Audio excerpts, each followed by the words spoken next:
Référendum 2024. Victoire du oui à un score très important, mais des leçons à tirer au-delà du plébiscite. Principalement deux leçons. Il y avait deux enjeux dans ce scrutin.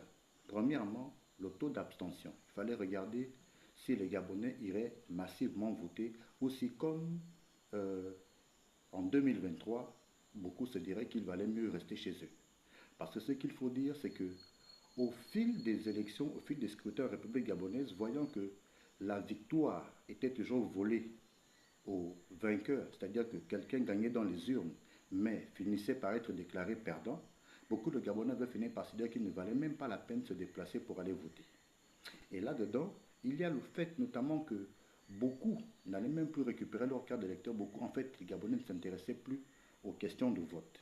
Il fallait donc regarder si ce référendum allait attirer plus de Gabonais qu'il y a quelques années et pas plus loin que 2023 dans les urnes. Ce qui veut dire que même si les chiffres sont légèrement à la hausse comparés à 2023, il y a que l'abstention est toujours présente et c'est quelque chose qu'il faut gommer. Les raisons de cette abstention sont multiples. Il y a ceux des Gabonais qui ont atteint 18 ans, qui ne se sont pas inscrits sur la liste électorale. Il y a ceux des Gabonais inscrits, mais qui ont changé de lieu d'habitation, partant d'un point du pays à un autre, et donc qui n'ont pas opéré la radiation pour aller voter dans leur nouveau lieu d'habitation. Il y a ceux des Gabonais qui, comme je le disais, se sont dit, bof, ça ne vaut plus la peine. Et il y a malheureusement dans cette affaire beaucoup de désinformation parce que beaucoup se sont laissés dicter la loi par les 8 dires. Or, il paraît qu'il se dit qu'on apprend que, et malheureusement tout ça fait que beaucoup de personnes ne se sont pas vraiment déplacées pour aller voter. Bien entendu, tout ceci n'explique pas cela, mais c'est quelques-uns des indicateurs qui peuvent expliquer le taux d'abstention.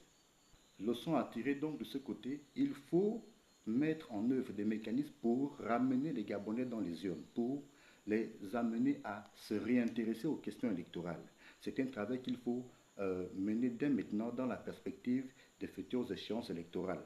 Il faut amener les Gabonais à se sentir de nouveau citoyens, se sentir de nouveau concernés par les questions électorales. C'est un travail qui devrait commencer maintenant. Il faudrait pour ce faire toiletter le fichier électoral, enlever tous les doublons, ceux des Gabonais inscrits dans deux localités parce qu'il y en aurait, parce que quelqu'un est inscrit ici, n'a pas fait de radiation et puis est allé s'inscrire ailleurs. Et comme il y a des soucis d'informatique, donc on ne sait pas toujours qui est inscrit ici et là, et si les personnes elles-mêmes ne se font pas signaler, ben, on a donc un Gabonais qui peut être inscrit à deux endroits différents. Et ensuite, il y a des personnes décédées dont il faut radier les noms sur les listes. C'est un travail aussi qui devrait être fait. Il faudrait commencer par le faire dès maintenant. Il y a les doublons, il y a des noms qui disparaissent, quelqu'un est régulièrement inscrit, mais au moment d'aller voter, il se rend compte que, quoique ayant récupéré sa carte d'électeur, mais son nom ne se trouve plus sur la liste électorale. C'est autant de choses qu'il faut commencer à gommer dès maintenant pour avoir un fichier électoral digne de son nom. Il faudrait également, dans la perspective de la biométrie, commencer à réfléchir comment équiper les différentes localités, même de l'arrière-pays, de toute ossature informatique, veiller à ce que chacun puisse voter en temps la qualité de l'organisation des élections. On a désormais reconfié l'organisation des élections en République gabonaise au ministère de l'Intérieur. Là, c'était un test grandeur nature de savoir comment les élections pourraient être organisées en République gabonaise. Certes, là, il était juste question de référendum. Il n'y avait pas de challenger. Ce n'était pas un tel contre un tel. Ce n'était pas une législative ou une locale et encore moins une présidentielle. Mais qu'à cela ne tienne, le fait que les élections se soient passées dans une ambiance bon enfant, nonobstant l'abstention, c'est déjà de se dire qu'avec la rapidité d'accès aux résultats, bon, on peut bien faire dans ce pays.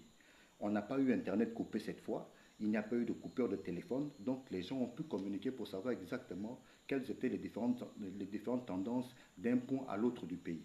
Si on peut organiser un référendum dans ces conditions, il faut souhaiter que toutes les autres élections, que tous les autres scrutins soient organisés dans les mêmes conditions, à condition évidemment de toiletter le fichier électoral, de mettre tout ce qu'il faut dans les différentes localités, parce que l'un des couacs relevés pendant ce scrutin, c'est que, bon, pas dans tous les bureaux de vote, pas dans toutes les localités, mais dans certains, il y a eu des centres de vote où les bureaux ont ouvert en retard, où les électeurs ont eu du mal à retrouver leur bureau de vote parce que malheureusement, il n'y avait que dans deux, trois bureaux, dans certains centres de vote, il n'y avait pas de liste électorale affichée. Et comme beaucoup n'ont pas récupéré leur carte d'électeur à temps, c'était un peu laborieux pour eux de pouvoir se retrouver. C'est autant de choses qu'il faut gommer maintenant pour qu'on puisse avoir des élections bien organisées dans ce pays et dont les résultats ne seraient souffrés d'aucune contestation, du moins pas comme on l'a connu par le passé. Le dernier enseignement, et non des moindres, c'est le rapport de Brice Clotaire Nguema, président de transition avec la diaspora. Ce que l'on relève, c'est que de façon globale, les Gabonais de l'étranger, du moins les Gabonais installés en Occident, en France, en Belgique et autres, ont globalement voté contre la nouvelle constitution. Or, l'on se souvient qu'au matin du 30 août 2023, quand les militaires prennent le pouvoir et que Brice Clotaire Nguema est hissé à la tête du comité pour la transition et la restauration des institutions CTRI et devient donc président de transition, tout le monde jubile et évidemment, à l'étranger, les Gabonais jubilent majoritairement. Qu'est-ce qui a donc pu se passer pour qu'il y ait cassure au point que aujourd'hui, les Gabonais de l'étranger, pour l'essentiel, en viennent à traiter aujourd'hui Oligui Nguema de dictateur? Il y a une cassure. Il faudrait tirer des enseignements à ce niveau, non pas se dire qu'il faut se passer des Gabonais de l'étranger, mais revoir les rapports du président de transition avec ses compatriotes de l'étranger. Il faut revoir les rapports entre Oligui Nguema et les Gabonais de l'étranger. Voilà donc ainsi résumé ce scrutin, ce référendum qui voit donc euh, le oui l'emporter et donc la naissance d'un nouveau Gabon avec l'adoption par voie référendaire par la majorité du suffrage exprimé de la nouvelle constitution. Très bien, on avance.